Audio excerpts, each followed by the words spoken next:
दूर किसी जंगल में एक कालू कौवा रहता था। कालू कौवा बहुत ही ज्यादा शैतान था। कालू कौवा बस पूरे जंगल में पक्षियों को तंग ही करता रहता था, जिसके कारण कालू कौवे की पूरे जंगल में बिल्कुल भी इज्जत ना थी। मेरी इस पूरे जंगल में बिल्कुल भी इज्जत नहीं है। बस सारे पक्षी मुझे बुरा भला ही कहते रहते हैं।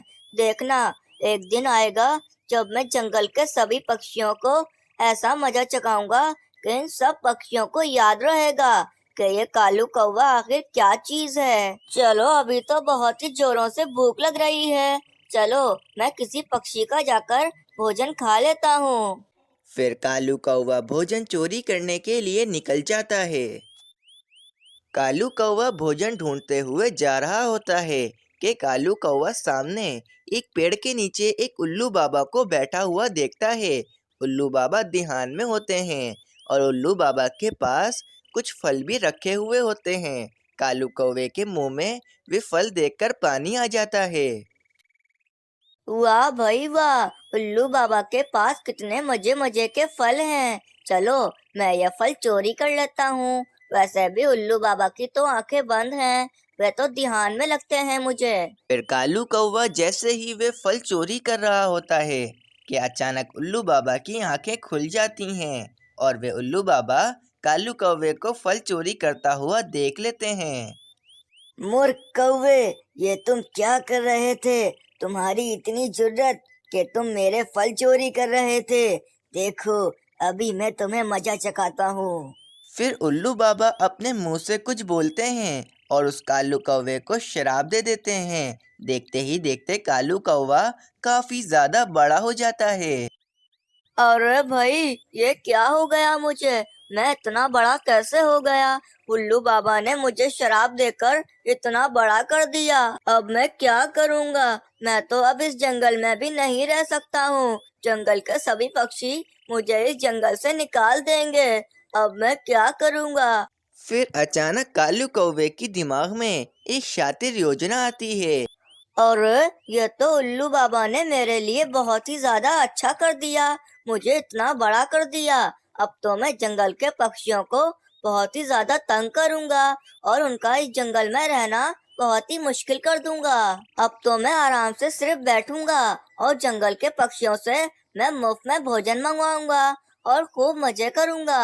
अभी जाता हूँ पक्षियों के पास और उन पक्षियों को जाकर मैं अच्छे से मजा चखाता हूँ। फिर वह कालू कौवा वहां से चला जाता है। अरे बाप रे बाप! ये कालू कौवा इतना बड़ा कैसे हो गया? ये कालू कौवा तो अब हमें नहीं छोड़ेगा। हाँ, अगर तुम पक्षियों ने मेरी बात ना मानी तो मैं तुम पक्षियों को नहीं छोड़ूंगा और तुम पक्षियों की मैं चटनी बना दूंगा। अब मैं जैसा बोलता हूँ वैसा करो तुम सब। हाँ कालू कौवे, बोलो, हमें क्या करना होगा? तुम सब पक्षी रोजाना मेरे लिए ढेर सारा भोजन लाओगे और तुम सब पक्षी मेरी खूब सेवा करोगे। अगर तुम सबने ऐसा ना करा तो मैं तुम सबको नहीं छोड़ूंगा। नहीं नहीं कालू कौवे, तुम जैसा कहोगे हम वैसा ही करेंगे। बस तुम हमारे साथ कुछ भी गलत मत करना। चलो जाओ फिर और मेरे लिए जाकर ढेर सारा भोजन जमा कर कर लाओ। पक्षियों, मैं तोता और कबूतर इस कालू कौवे के लिए भोजन जमा करने जाते हैं। जब तक तुम पक्षी इस कालू कौवे की सेवा करो और इस कालू कौवे पर ध्यान रखो। मीनू, चिड़िया, तोता और कबूतर कालू कौवे के लिए भोजन जमा करने चले जाते हैं। कुछ ही देर में मीनू, चिड़िया, तोता और कबूतर कालू कौवे को ढेर सारा भोजन लाकर दे देते हैं और वे कालू कौवा खूब मजे से वे भोजन खाता है। चलो पक्षियों, अब मैं सोने जा रहा हूँ। जब मैं सोकर उठूँ तो फिर मुझे ढेर सारा भोजन चाहिए। अगर मुझे भोजन ना मिला तो तुम सब पक्षियों की खैर नहीं। फिर वे कालू कौवा सोने के लिए चला जाता है। प्यारे दोस्तों, अगर आप लोगों को इस कहानी का अगला भाग देखना है तो हमें कमेंट कर ज़रूर बताएं। एक दफ़ा की बात है, एक जंगल में एक शैतान कालू कौवा रहता था। कालू कौवा बहुत चालाक और आलसी भी था। बस कालू कौवे को पूरा पूरा दिन अपने घोंसले में बैठकर आराम करने में बहुत ही ज़्यादा मज़ा आता था। मैं क्या करूं? मुझे तो बहुत जोरों से भूख लग रही है और मेरे पास तो खाने के लिए कोई भोजन भी नहीं है। अब मैं क्या करूं? मुझसे मेहनत भी तो नहीं होती है कि मैं मेहनत करके अपने लिए भोजन तलाश कर सकूं। लेकिन अब मैं क्या करूं? मुझे तो बहुत जोरों से भूख लग रही है। चलो, रोज की तरह मैं आज भी जाकर किसी पक्षी को उल्लू बनाकर उसका भोजन ले लेता हूँ। फिर कालू कौवा भोजन की तलाश में वहां से चला जाता है। अरे वाह, वे सामने तोता बैठा है। इस तोते के पास तो एक अमरूद भी है। चलो जाकर इस तोते को मैं बेवकूफ बनाता हूँ और इसका अमरूद मैं खा जाता हूँ। फिर कालू कौवा तोते के पास आता है। तोते, तुम्हें पता है कि हमारे जंगल में जो एक अंधेरी गुफा है, उस गुफा में बहुत सारा भोजन पड़ा है। मैं चाहता हूँ तुम उस गुफा में जाओ और वहाँ से सारा भोजन तुम ले आओ। लेकिन तोते, ये अमरूद तुम्हें मुझे देना ही पड़ेगा क्योंकि मैंने तुम्हें इतनी अच्छी खबर जो बताई है। कालू कौवे, तुमने 10 बार मुझसे यही बात बोलकर बेवकूफ़ बनाया है। मैं कितनी बार उस गुफा में गया हूँ, लेकिन उस गुफा में कोई भी भोजन नहीं है। तुम मेरा ये अमरूद हथियाना चाहते हो। चले जाओ यहाँ से कालू कौवे। कालू कौवा बहुत उदास हो जाता है क्योंकि वह तोते को उल्लू बनाने में अब नाकाम हो चुका था और अब कालू कौवे को भूख भी बहुत ज्यादा लग रही होती है। बेचारा कालू कौवा इधर उधर मारा मारा फिर रहा होता है, लेकिन कालू कौवे को कहीं पर भी कोई भोजन नहीं मिलता। कालू कौवा बहुत ज्यादा थक जाता है और वह आकर जमीन पर बैठ जाता है। कालू कौवा जैसे ही जमीन पर बैठता है तो वे कालू कौवा देखता है कि सामने ही जमीन पर एक चिट्ठी पड़ी हुई है। फिर कालू कौवा उस चिट्ठी के पास आता है और उस चिट्ठी को देखने लगता है। अंतर मंतर जंतर, ये मंत्र जिसका भी नाम लेकर पढ़ा वह मधुमक्खी बन जाएगा। छम छम छमाछम छम छम छमाछम। और ये मंत्र उसका नाम लेकर पढ़ा तो वह मधुमक्खी से बिल्कुल ठीक हो जाएगा। अरे वाह कालू कौवे, ये मंत्र तो मेरे बहुत ही काम का है। मैं किसी भी पक्षी का नाम लेकर ये मंत्र पढ़ दूंगा और फिर वह पक्षी मधुमक्खी बन जाएगा। जब वह पक्षी मधुमक्खी बन जाएगा तो मैं उससे अपना सारा काम करवाऊंगा और उससे भोजन भी मंगवाऊंगा। इस तरह मुझे भोजन भी ढूंढना नहीं पड़ेगा। ये दोनों मंत्र मैंने पक्के पक्के याद कर लिए हैं। अब देखो ये कालू कौवा क्या करता है। फिर ये कहकर कालू कौवा वहां से उड़ जाता है। मंत्र तो मुझे पक्के पक्के याद हो गए हैं, लेकिन मैं किस पक्षी को मधुमक्खी बनाऊं, यह मेरे समझ में नहीं आ रही। हाँ, मैं मीनू चिड़िया को मधुमक्खी बनाऊंगा। वह मीनू चिड़िया हर बार मेरा काम खराब कर देती है। अब देखो इस बार मैं मीनू चिड़िया को कैसे मजा चखाता हूँ। फिर कालू कौवा मीनू चिड़िया के पास चला जाता है। कौवे भैया, क्या हुआ? आज आप मेरे पास क्यों आए हो? मीनू चिड़िया, मैं तुम्हें अभी बताता हूँ कि मैं यहाँ पर क्यों आया हूँ। मीनू चिड़िया, अंतर मंतर जंतर। जैसे ही कालू कौवा मीनू चिड़िया का नाम लेकर वे मंत्र पढ़ता है तो वह मीनू चिड़िया एक मधुमक्खी में बदल जाती है। कालू कौवे, ये तुमने क्या कर दिया? तुमने ये कैसा मंत्र पढ़ा जिससे मैं मधुमक्खी बन गई हूँ? कालू कौवे, मुझे जल्दी से सही कर दो। मीनू चिड़िया, मैं तुम्हें तभी ठीक करूँगा जब तुम मुझे ढेर सारा भोजन ला कर दोगी। अगर तुमने ऐसा ना किया तो मैं तुम्हें कभी भी ठीक नहीं करूँगा और फिर तुम सारी जिंदगी मधुमक्खी ही बनी रहोगी। कालू कौवे, तुम जैसा कहोगे मैं बिल्कुल वैसा ही करूँगी, बस तुम मुझे ठीक कर दो। अच्छा अच्छा मीनू चिड़िया, जाओ जाकर मेरे लिए ढेर सारे भोजन का इंतजाम करो, मुझे बहुत भूख लग रही है। मीनू चिड़िया बहुत उदास हो जाती है और वे भोजन जमा करने चली जाती है। ये कालू कौवे ने मेरे साथ बिल्कुल भी ठीक नहीं किया है। अगर कालू कौवे ने जिंदगी भर मुझे ठीक नहीं किया तो मैं मधुमक्खी ही बनी रहूंगी। चलो मैं बुलबुल बहन के पास जाती हूँ और थोड़ा भोजन में उनसे ही मांग लेती हूँ। फिर मीनू चिड़िया बुलबुल के पास चली जाती है। हाय रे, कब से मेरे इधर उधर क्यों मंडला रही हो तुम मधुमक्खी? जाओ यहाँ से चली जाओ, मुझे बिला वजह क्यों परेशान कर रही हो?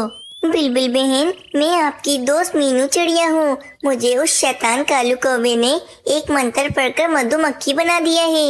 अब वे कालू कौवा मुझे जब ही ठीक करेगा जब मैं उसे ढेर सारा भोजन लाकर दे दूंगी। मीनू चिड़िया, ये तो तुम्हारे साथ बहुत गलत हुआ है। इस कालू कौवे को इसके किए की जरूर सजा मिलनी चाहिए। बिल्बिल बहन, कृपया कर मुझे कुछ भोजन दे दें ताकि वे भोजन ले जाकर मैं उस कालू कौवे को दे दूं और वे कालू कौवा दोबारा से मुझे ठीक कर दे।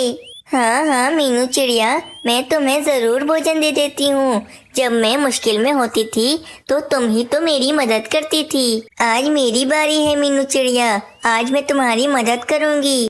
फिर मीनू चिड़िया बुलबुल के पास से कुछ भोजन लेकर कालू कौवे के पास आ जाती है। वाह भाई मेरी मधुमक्खी मीनू चिड़िया, क्या मजे का भोजन लाई हो तुम मेरे लिए। कालू कौवे, देखो मैं तुम्हारे लिए भोजन भी ले आई हूँ। अब तुम कृपया कर मुझे दोबारा से चिड़िया बना दो। नहीं मीनू चिड़िया, मैं तुम्हें इतनी जल्दी ठीक नहीं करूँगा। अगर मैंने तुम्हें दोबारा से चिड़िया बना दिया तो फिर मुझे रोजाना भोजन कौन ला कर देगा? मीनू चिड़िया बहुत उदास हो जाती है और उदास होकर वहाँ से चली जाती है। लगता है कालू कौवा अब मुझे कभी भी ठीक नहीं करेगा। अब मुझे खुद से ही कुछ सोचना पड़ेगा जिससे मैं दोबारा से चिड़िया बन जाऊं। फिर मीनू चिड़िया कुछ देर सोचने लगती है और फिर मीनू चिड़िया को एक उपाय आता है।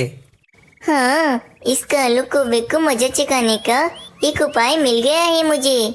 मैं मधुमक्खियों की रानी के पास जाती हूँ और उनको जाकर मैं ये सब कुछ बता देती हूँ।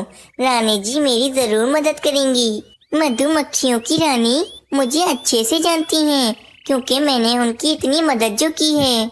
आज उनकी बारी है, वे मेरी जरूर मदद करेंगी। चलो मैं मधुमक्खियों की रानी के पास जाती हूँ। फिर मीनू चिड़िया मधुमक्खियों की रानी के पास चली जाती है। रानी जी, मैं आपकी दोस्त मीनू चिड़िया हूँ। मुझे उस दुष्ट कालू कौवे ने ऐसा बना दिया है। उस दुष्ट कालू कौवे ने मेरा नाम लेकर एक मंत्र पढ़ा था जिसकी वजह से मैं भी मधुमक्खी बन गई हूँ। रानी जी, अब आप ही हैं जो मेरी मदद कर सकती हैं। कृपया कर आप मेरी मदद कीजिए। हाँ मीनू चिड़िया, मैं तुम्हारी मदद जरूर करूँगी। तुमने भी तो मेरी कितनी मदद की थी। आज मेरी बारी है, आज मैं तुम्हारी मदद जरूर करूँगी। मेरी प्यारी मधुमक्खियों, जाओ इस मीनू चिड़िया के साथ और जाकर उस दुष्ट कालू कौवे को अच्छे से मजा चखाओ। उस दुष्ट कालू कौवे को जब तक काटती रहना जब तक के कालू कौवा मीनू चिड़िया को ठीक न कर दे। फिर मधुमक्खियों की सेना मीनू चिड़िया के साथ उस कालू कौवे को मजा चखाने के लिए चली जाती हैं। वे ढेर सारी मधुमक्खियाँ उस कालू कौवे के पास आती हैं और उस कालू कौवे को काटने लगती हैं। अरे दुष्ट मधुमक्खियों, मुझे क्यों काट रही हो? मैंने तुम लोगों का क्या बिगाड़ा है? मुझे छोड़ दो। कौवे भैया, ये मधुमक्खियाँ मेरी दोस्त हैं और ये जब तक तुम्हें काटती रहेंगी जब तक कि तुम मुझे दोबारा से चिड़िया नहीं बना दोगे। तुम्हारी भलाई इसी में है कालू कौवे कि तुम मुझे जल्दी से दोबारा से चिड़िया बना दो। अच्छा ठीक है मीनू चिड़िया, मैं तुम्हें दोबारा से चिड़िया बना देता हूँ। मीनू चिड़िया, छम छम छमाचम छम छम छमाचम। कालू कौवे के इतना कहते ही मधुमक्खी मीनू चिड़िया दोबारा से चिड़िया बन जाती है। अरे मीनू चिड़िया, अब तो तुम इन मधुमक्खियों से कहो कि ये मुझे काटना बंद करें।